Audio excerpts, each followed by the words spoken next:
Welcome to I Just Have to Say Something, where we audit criminal, police, and civilian interactions to improve safety within our communities, supporting the Second Amendment, police accountability to ensure our fundamental rights of life, liberty, and the pursuit of happiness are never infringed. Please show your support for safer communities and the Second Amendment by hitting that like, subscribe, and notification bell.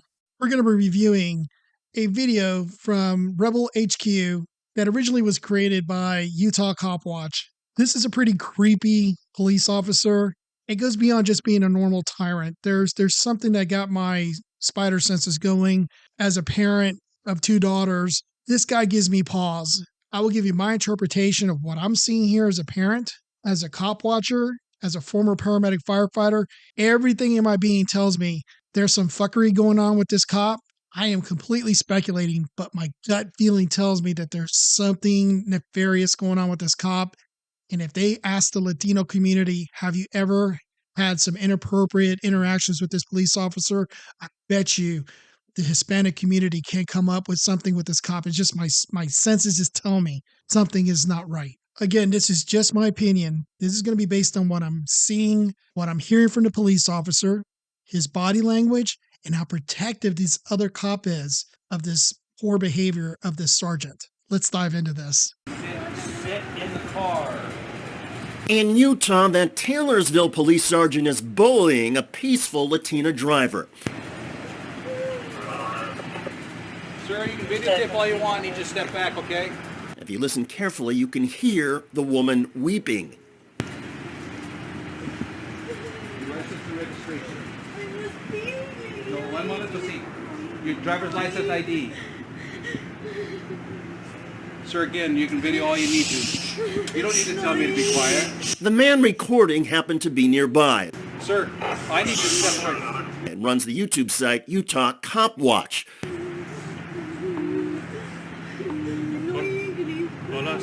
Another officer steps forward, speaks Spanish, and explains that the woman's car has no rear license plate or permit. Actually, though, the newly purchased car does have a rear plate. It's on the windshield. The police just did not see it. The driver asks if she can retrieve more paperwork from the glove compartment. Yes, says the uniformed officer. And while the woman walks around, the sergeant decides to continue being a jerk. Okay, sir, I need to have you back up. No, I'm going to stand right here. Okay, you can stand. That's good. To start off, the subtitling was not of my doing. That was part of the original video that I recorded for this commentary. The fact that this sergeant, first inclination, was to block the camera of the auditor shows that he has something to hide. That auditor has every right in the world to record the police interaction, as long as he's not interfering with police operations. So that immediately sends my alarms up to say, okay, this guy's trying to hide something. This guy. Look at this guy doing traffic stop. You're right. It's officer Look safety. at this guy. Yeah. Officer safety. What law is that? Huh? It's What not law law. is that? I'm just walking on the sidewalk. Go deal with your traffic stop. I Get have a away partner. from me. I can't speak Spanish and I haven't translated. Who are you? What's your name? What's your name? We're good to go here.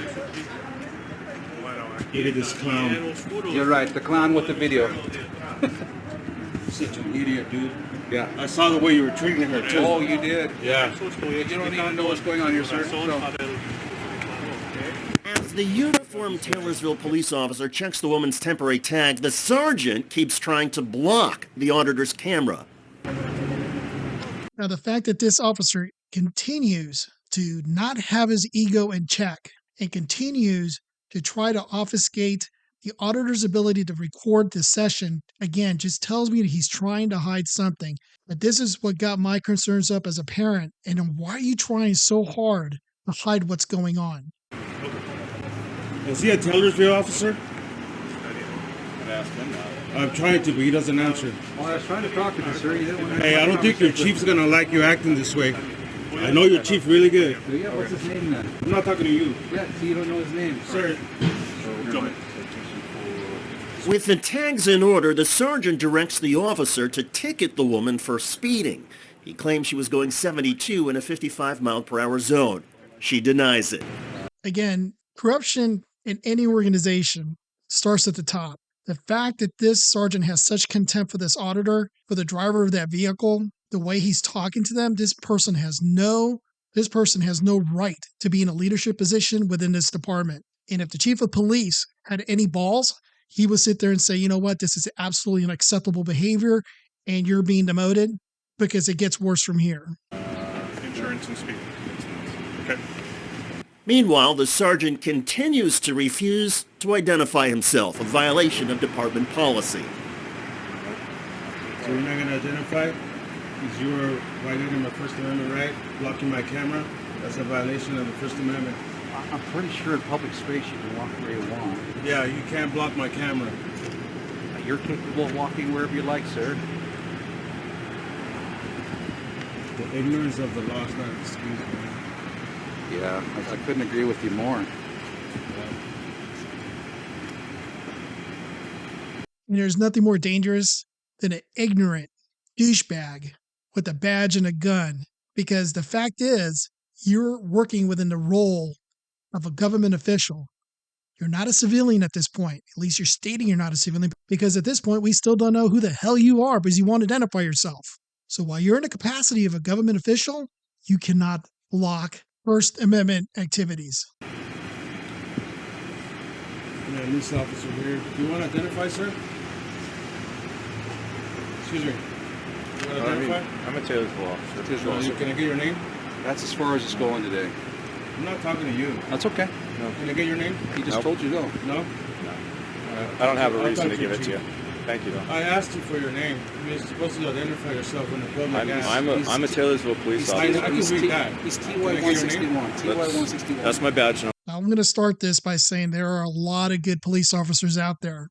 However, if you are a corrupt police officer, what a better way to get away with fuckery than to have a code instead of a name, because people are programmed to remember names. Garcia, Miller, Jones. But you give me some random number, I'm in a moment of stress. I'm a woman who may be looking at getting raped on the side of the road by a police officer. And yes, it does happen. We'll touch upon that here in a minute. What a great way to hide your identity when even your sergeant that's standing right next to you is being a jerk and not providing ID as required by department policies. Corruption starts at the top and works its way down. If these people still have their jobs and still have their roles, I can safely tell you that the chief of police for this department is just corrupt as everyone else that you're seeing in this video. We're right there. Can I get your name? That's as far as it's going, sir. So, Right there. Can I get your like I name? say, we're conducting an official investigation. You can interfere at this point. I've asked you to step back. You're the one interfering with me. I was way back. How am You're I the one interfering in with front you? of my face. Okay, sir. I appreciate that you've got to know and you understand the law, and I appreciate Obviously, that. you don't appreciate it. You don't appreciate the First Amendment whatsoever. Okay. Why don't you go read the First Amendment? If I restrict Why you or don't you hold read you... it? Why don't you Exactly. read it? Go with it.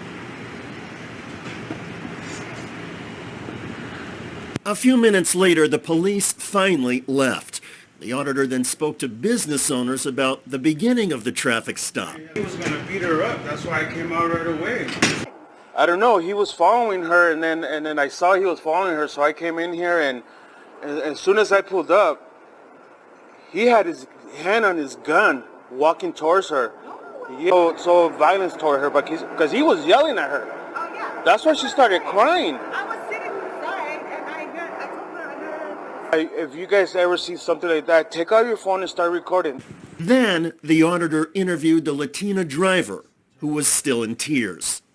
¿Qué fue lo que pasó? ¿Qué fue lo que pasó? ¿Qué fue lo que él hizo a usted cuando llegó a su carro, a la puerta? comenzó a gritarme como un loco, y gríteme, me quitó el celular. Me decía que no puede, es que no sé inglés. Yo le decía, voy a llamar a alguien para que me traduzca, o sea, como que no es pan, y comenzó, gríteme.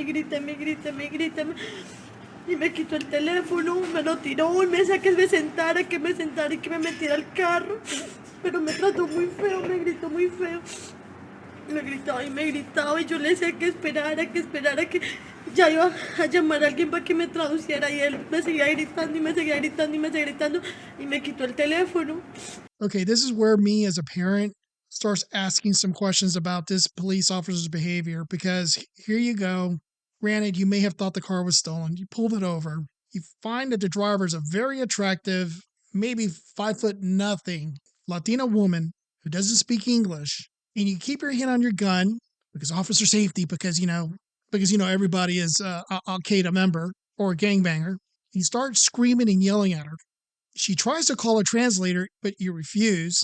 And then you take her phone away from her so she can't record the interaction. And now I got to ask myself a question. You're in an unmarked police car.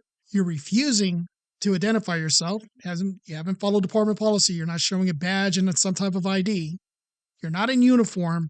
You're just some asshole that pulled her over with the car with flashers on it. What actions are you trying to take with this young woman that requires you to be hyper aggressive, to have your hand on your gun, to completely shout her down, intimidate her, and then take her methods of recording the interaction altogether?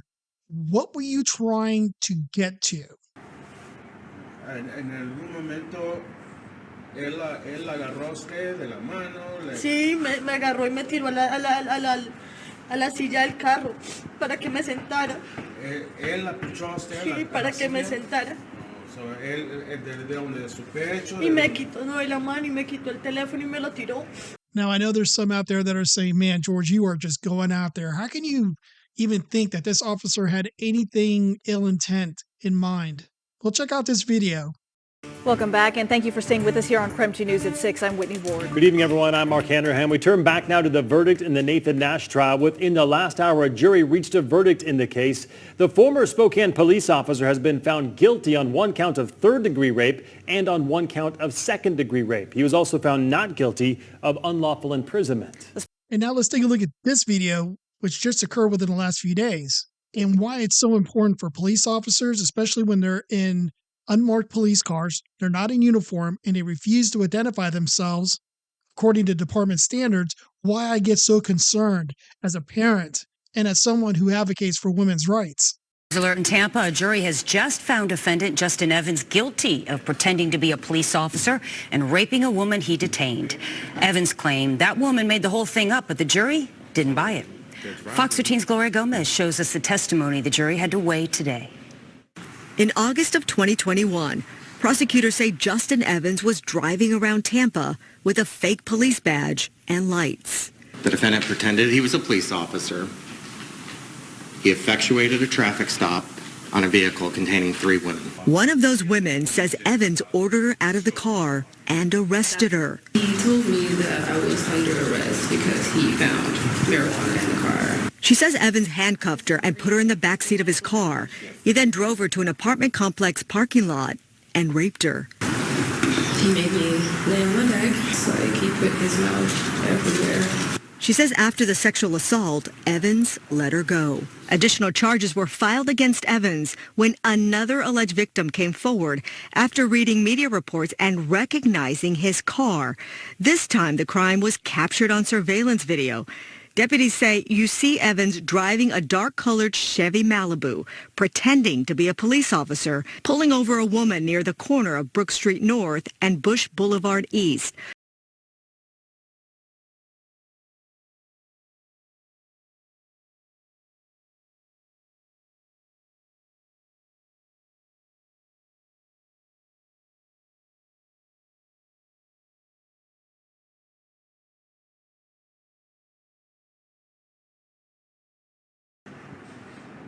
Y lo puso arriba Y lo puso arriba del carro y yo le decía que me lo pasara y me decía que no. Cuando el otro policía llegó, me dijo que él me había parado porque el carro no tenía placa, pero es que él tiene el permiso ahí atrás, que él no lo vio, que él no había visto el permiso y el permiso está ahí atrás.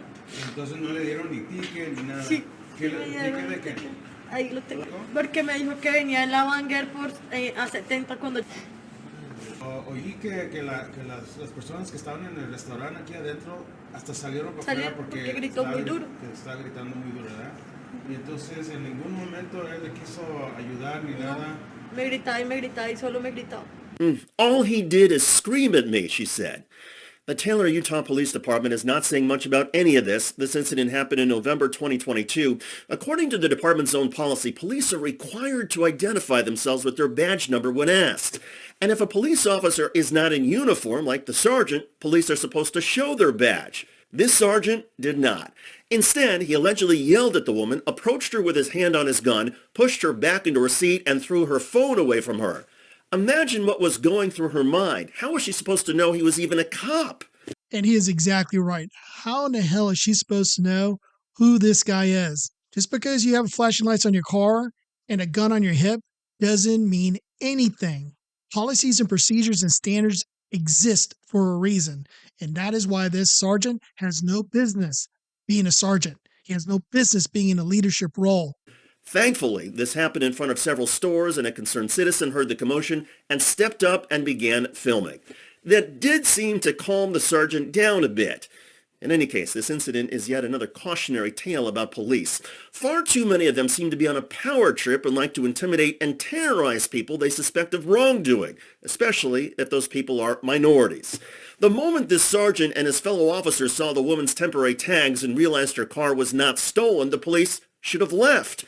Instead, the sergeant made an arguably bogus allegation about speeding to justify the aggressive stop. Kudos to Utah Cop Watch for recording this and standing up for the frightened woman's rights.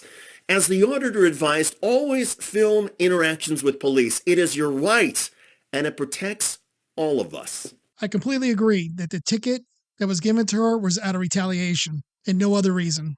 Because I can guarantee you that there's no proof that this sergeant saw what he said he saw. That could be proven, that could be printed, that could be offered to the court in a non-alterable way. Guarantee it doesn't exist. It's just his word. And the cynical side of me states that the odds are of him pulling over a very attractive Latina woman in an unmarked police car, out of uniform, refuses to identify himself, is extremely hostile with a hand on his gun while refusing to allow her to record the interaction. All I would say is, if you're in a Latino community in the Utah area, share the picture of this police officer and ask the women in your community, have you ever been stopped by this police officer? Have you been asked to do anything more to settle a traffic stop than providing your ID and your insurance? Because my gut feeling is something's not right. I don't believe that this is a coincidence. And again, this is just my opinion. It's me speculating. But I do believe where there's smoke, there's fire. And there's nothing wrong with asking the question to ensure the public safety. Be safe, make sure to carry safely and legally, and always be ready to defend yourself and those that you love. Thank you for visiting. Please like and subscribe and share this video.